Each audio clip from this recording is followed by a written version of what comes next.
Alam mo, Eric, the weather, alam nyo, it's no bearing. Even if you want to play all out, di ba? Yung pinasok naman yung mga starters kanina, all the main guys. At the back of your mind, siyempre iniisip mo rin, this is the last ball game eh. Baka may mangyari, baka may disgrasya pa, baka may ma-injure na players. So, si Abuelo nga, so, at the back of your mind, baka medyo cautious ang laro mo. That's why the hustle points that Alaska usually gets, yung mga out-rebounding, yung mga boxing out na ginagawa nila usually, baka nagsasuffer dahil doon. Well, normally the coaches would always tell their players, we'll be practicing anyway every day in preparation for the quarterfinal round. Hindi ka rin naman pwede mag-ingat sa practice because the more that you're so conscious about you not getting hurt, so that's the time you play soft. And when you play soft, there's really a tendency that accidents do happen because hindi handa yung katawan mo at that instance. Pero kung if you still go all out, you work hard, chances of you getting hurt are less because your body and your mind is really prepared and focused on the game. A strong move mula kay Rob Dozier to get the first 2 points ng Alaska Aces sa second half. Pero nakaapat na yung global port bago nun. So tatlo lamang ng mga batang Pierre.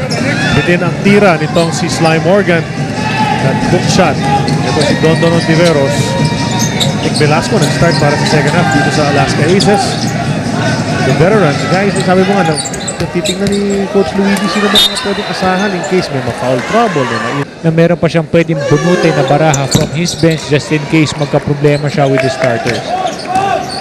Isang free throws ni Rob Dozier. Hindi mo nakasalanan yun kasi kanina hindi mo naman iba yung free throw shooting niya, hindi mo naman siya na-jinx pero ngayon hindi ka na humirit tungkol doon, hindi naman pumasok ngayon. Gary David to the basket, he loses it. Al-Jamal almost got it back pero eto na ang Alaska Aces. Al-Jamal maganda yung start niya sa first quarter, naka 4 points, quick one early on. Dozier hits the deck. Hanggang sila ni Deutschman, blocking foul tatawagin. Pero sa technical na, nabigyan na nga ng improper penalty call. Hindi na tinawag right there, kaya nagkaroon ng free throw. Yung nagtatawanan sila, aside from Junel Baculi, yung iba mga coaching staff, pati tinignan nila yung doctor nila, parang, ano ka ba? Nag-react na. Oo nga, relax ka lang, di ba? Doc, ang puso mo, Doc. Oo. Ayan, alam mo yan, doktor ka eh. Ito si Tony De La Cruz. They're not dribbling the ball!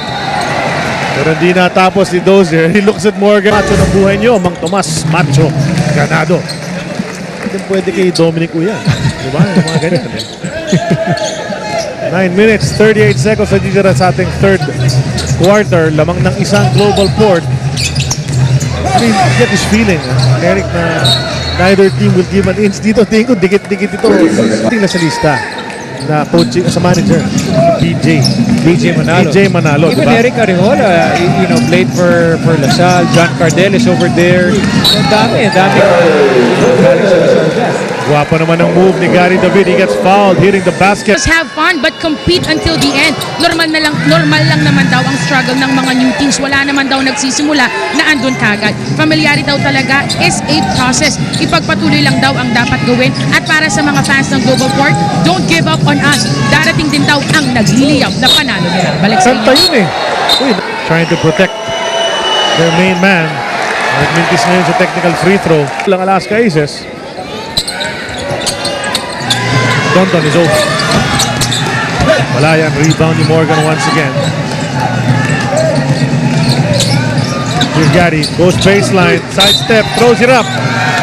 Taking this, they really want to win. And this, their campaign here in the second conference on a winning note. And kahit pa paano, you could see it. Even Al-Jamal, look at the way, he really puts energy defensively on Dondon Ontiveros. De La Cruz inside to Ontiveros. The pass.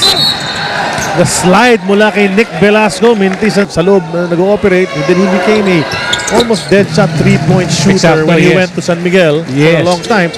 Then ngayon, he's a role player off the bench, comes in to relieve the big men of Alaska. So, nag-iiba ang role through the years. He's now one of the grizzled veterans, kumbaga, na inaasahan ni Coach Luigi perhaps to guide the younger guys.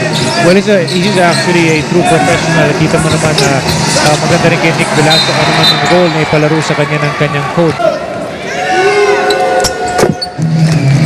Sancho hits the free throw. Babasa tatlon lamang ng global port. 8:20 na titira sa ating third quarter. Sticking with his 5 David. Jumper short. Nakuha nilang rebound. No reset. 8 seconds remaining sa kanilang shot clock. Gary David. No call. Morgan mistimed the jump. Ito si Donton Ontiveros. Shovel tap to Abueva. Masyado malakas naman ang pasa papunta kay Gabi Espinas. Pero if you're Alaska, you're happy. You see Galvin Abueva. Nakahigaya kayo na. Masakit ang likod. Na-sprayan pa ng parang painkiller. Parang painkiller yan. But now he's parang wala nangyari nung first half. Ayan na naman He's siya. back on the court. And, you know, he's been moving around a lot, going on transition. Yun nga lang sayang yung play niya with Espinas. Pero kahit pa paano, you'd love to appreciate the energy of this player na kahit pa paano kanina na may problema nga sa kanya lower back. Aljamal, pangatlong field goal niya sa larong ito. Ngayon, 3 naman. 7 points para kay Yusuf Aljamal, the former San Beda Red Lion. And he brings up the lead to 6. Global Port leading the league, leading Alaska. The third quarter, Guy David, good pass to Hontilla. Boog! Ito si Ridon Tilla, in and out din ng PBA ito. No? Nakalaro na sa iba't ibang komponan nito. I think he was with Red Bull at one point in time. Naglaro na rin yata sa Air 21 yan. Ito si Ridon Tilla. And kinuha siya. He was a pickup as a free agent. Itong Global Port still try to take advantage of that situation. 1 out of 2 para kay The Beast.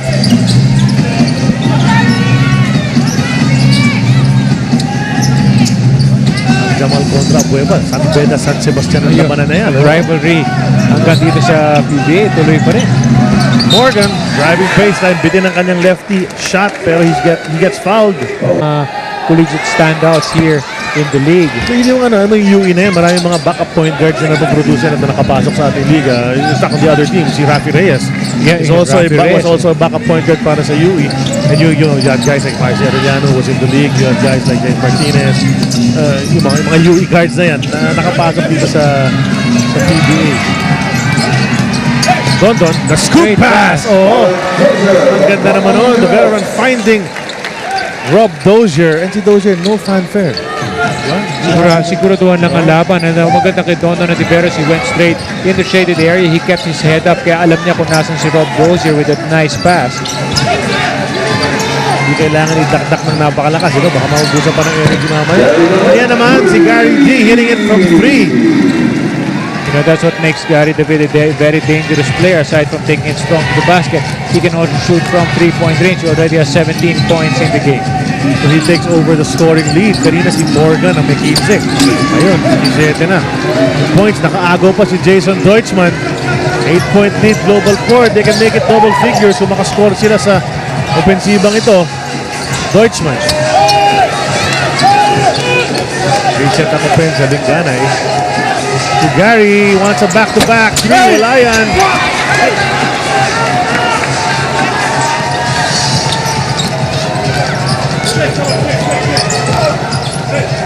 There's a switch. Dito ang defender ni Calvin Abueva. He's trying to seal Rudy Lingana. Hindi napunta sa kanyang bola. Ayun, finally, umabot. Bitin. Ay! Robert Dozier put back down. Don't go. They wanna go. They went 4 times. Hindi sila nakapasok. Ito si Gary dito tumatakbo. Blocking foul. Pwede tumayo yung official on the back of the bench. Or else may improper bench decorum sila. Yun yung tawag. Ito si Lingana. It goes out to Belenchon. Si Belenchon at si Reed Hontilla. Halos pareho yung movies ng kapagkatawa. Parang pareho yung iba nila. Hindi isang tira. Dito si JP Belenchon.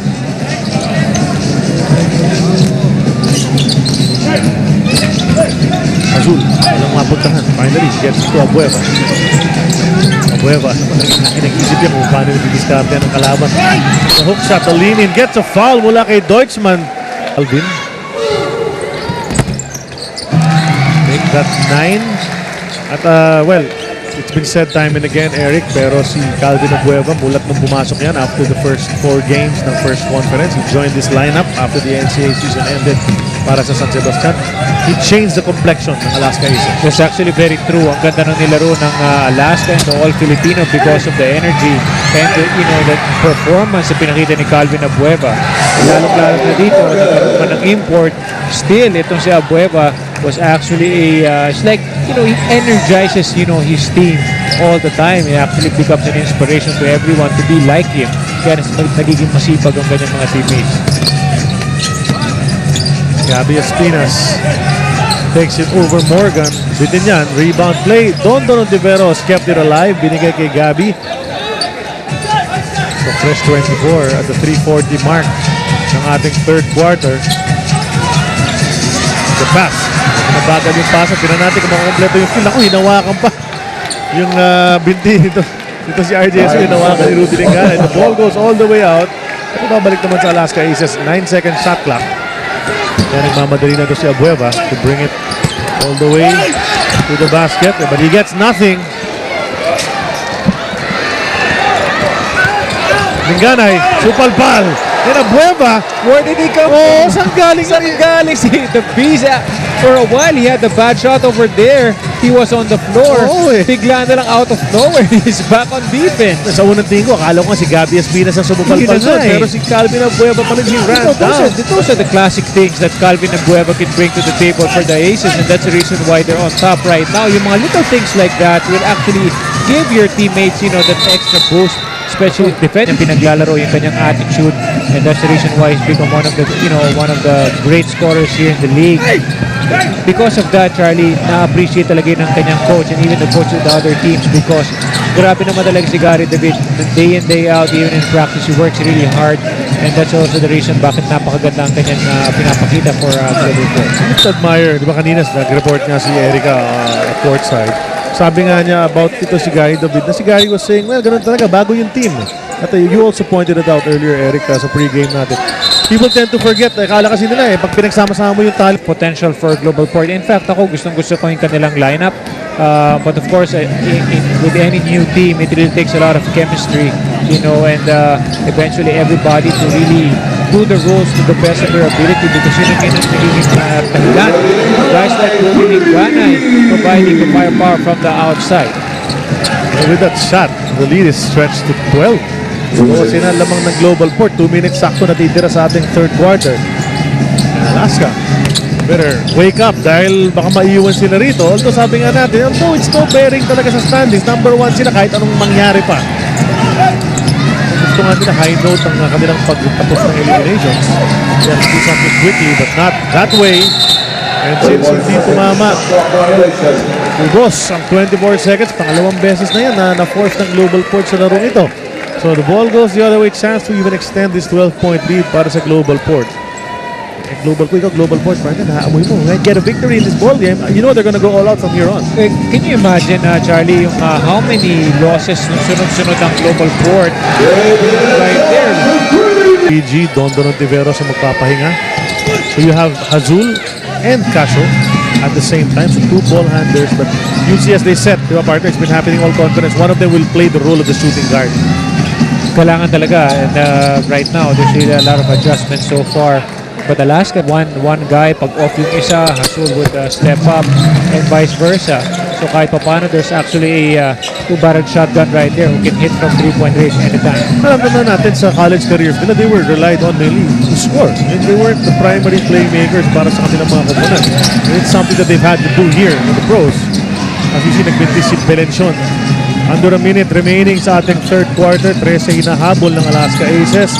Abueva, strong move, pero na supalpal DDLC with the putback. A player with a great attitude is just like, moving around there, wanting to hit the baseline jumper, pero pag bibigyan mo naman siya ng chance na makakuha ng offensive rebound, he'll actually make that shot. Nakahagaw pa si Tony. It's 4-on-1. I pity Belención. Ano mangyayari? Oy, nagmintis pa! Si DDLC. Because it was actually way too easy to make. Napangiti na lang ito si Tony De La Cruz. Ito, 1 out of 2. Si Calvin mula sa linya, baba sa 10. Ang lamang ng Global Port, 10 na rin ang puntos. Ito si Calvin Abueva sa ating laro. 6-second difference ang game clock sa shot clock natin. So si Deutschman makes his move. Loses it to TDLC. Back-to-back steals. Natamaan pa siya.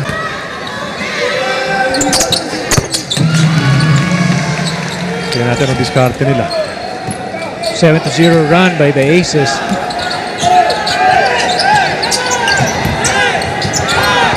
Kaagaw pa ni Hazul. He's got 3 seconds to try to come up with the basket. He waltzes in for the lay-in. Half a second remaining. So sila pa nakakuha. Ano nangyari? 9-0 run. 9-0 run ang nangyari doon. And it's a big quarter. And the end of the quarter.